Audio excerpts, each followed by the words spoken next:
Brought to you by Biz Analyst by Khata Book. ना computer ना file, अब tally data on mobile बिज analyst के साथ।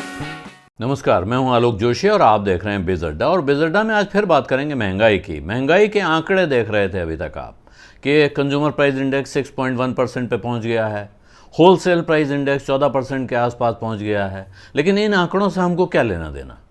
तो अब वो हालत आ गई है जहां ये आंकड़ा आपके नज़दीक पहुंच गया है और आपको दिखने लगा है। पिछले 10 दिनों में 9 बार पेट्रोल डीजल के दाम बढ़ चुके हैं।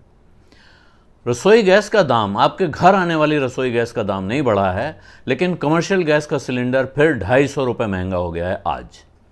तो ये महंगाई आपके सामने आ गई है। इसके अलावा माल ढुलाई की दरें नई जारी कर दी हैं ट्रांसपोर्टर्स ने आज से। 15% की बढ़त वहाँ दिख रही है। बाज़ार जाइए, कुछ भी सामान खरीदिए, जब आप पहुंच रहे हैं बाज़ार ख़रीदने चीज़ों को, तब आपको पता चलता है कि किस चीज़ का दाम कितना बढ़ा हुआ है। आम तौर पर एक 20% का हाइक आपको हर चीज़ में दिख रहा है। आप कंज्यूमर प्रोडक्ट खरीदने जाइए, आप खाने पीने की चीज़ें खरीदने जाइए, बिस्किट के पैकेट फिर पुरानी रवायत के हिसाब से छोटे होते जा रहे हैं। उनके अंदर बिस्किट कम हो रहे हैं, या उनका साइज़ छोटा हो रहा है, और या उनके दाम बढ़ रहे हैं। पिछले कुछ दिनों में अगर आप लगातार एक एक करके खबरें पढ़ते रहे हों तो आपको दिख रहा होगा कि चीज़ों के दाम बढ़ रहे हैं, बढ़ने के अनाउंसमेंट आ रहे हैं। कार कंपनियों ने भी दाम बढ़ाने के अनाउंसमेंट शुरू कर दिए हैं। एक करती है और उसके बाद सिलसिला शुरू हो जाता है। कारों की बिक्री का आंकड़ा भी अच्छा आया है। जीएसटी कलेक्शन बहुत ज़बरदस्त आया है। 1,45,000 करोड़ रुपए का कलेक्शन आया है। तो जीएसटी अच्छा हो गया है। अच्छे आंकड़े भी आ रहे हैं, इकोनॉमी में रफ्तार दिख रही है इस हिसाब से देखेंगे तो।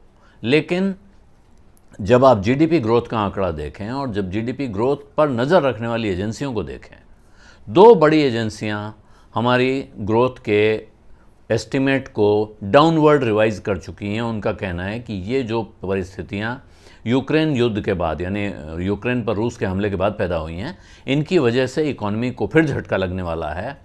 और इकोनॉमी में जो रफ्तार लौटने की उम्मीद की जा रही थी कोरोना ख़त्म होने के बाद, अब आज से लगभग सभी जगह कोरोना के सारे रिस्ट्रिक्शंस ख़त्म हो रहे हैं।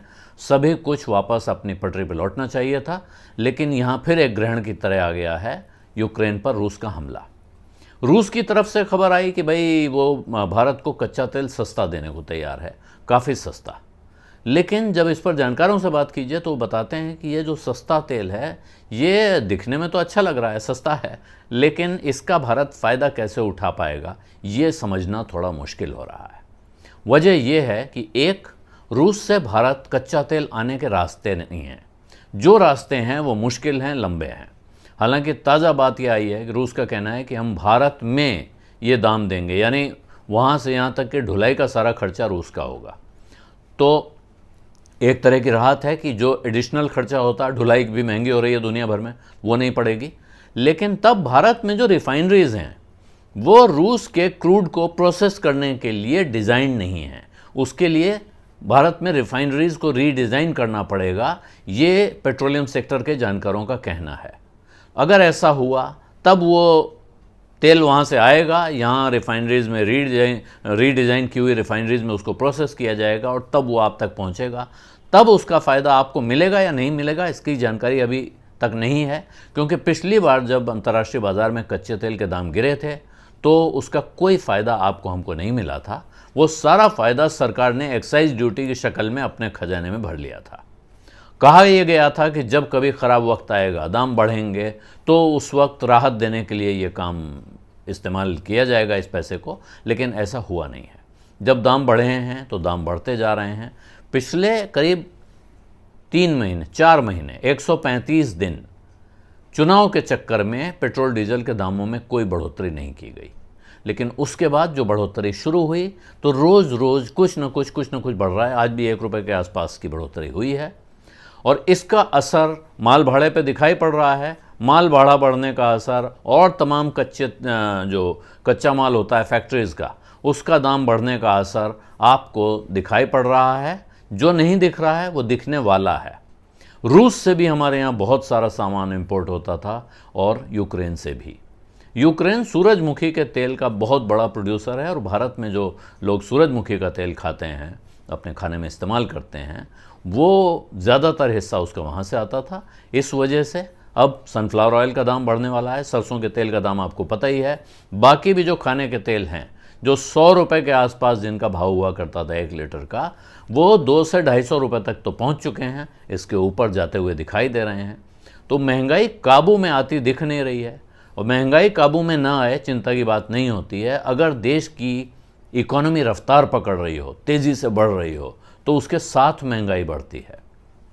लेकिन अगर ग्रोथ कम हो जाए और महंगाई बढ़ती रहे, इसको स्टैग्नेशन प्लस इन्फ्लेशन जोड़कर स्टैगफ्लेशन कहा जाता है, जो कि बहुत ख़तरनाक स्थिति होती है।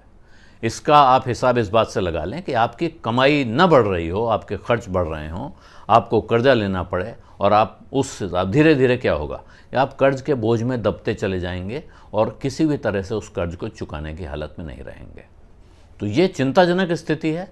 क्या इससे उबरा जा सकता है? क्या इससे उबरने का कोई रास्ता है? होगा ज़रूर, लेकिन इस वक्त उस रास्ते पर चलता हुआ कोई दिखाई नहीं दे रहा है। एक ही उम्मीद की किरण जो दिख रही है वो ये है कि कोर सेक्टर के आंकड़े कुछ अच्छे आए हैं, इधर जीएसटी कलेक्शन बढ़ रहा है। लेकिन ये जो जीएसटी कलेक्शन बढ़ रहा है, इसके साथ अगर आप आंकड़ा देखेंगे तो भारत में शेयर बाज़ार में जो लिस्टेड कंपनियां हैं उनमें बहुत सारे मल्टीबैगर पैदा हो गए हैं। बहुत बड़े बड़े जो सेठ हैं उनकी संपत्तियां बहुत तेज़ी से बढ़ रही हैं, लेकिन साथ में गरीबों की गिनती बढ़ रही है, बेरोजगारों की गिनती बढ़ रही है, जो अच्छा संकेत नहीं है। बीज अड्डा में आज इतना ही। अब इजाज़त दीजिए। धन्यवाद। नमस्कार।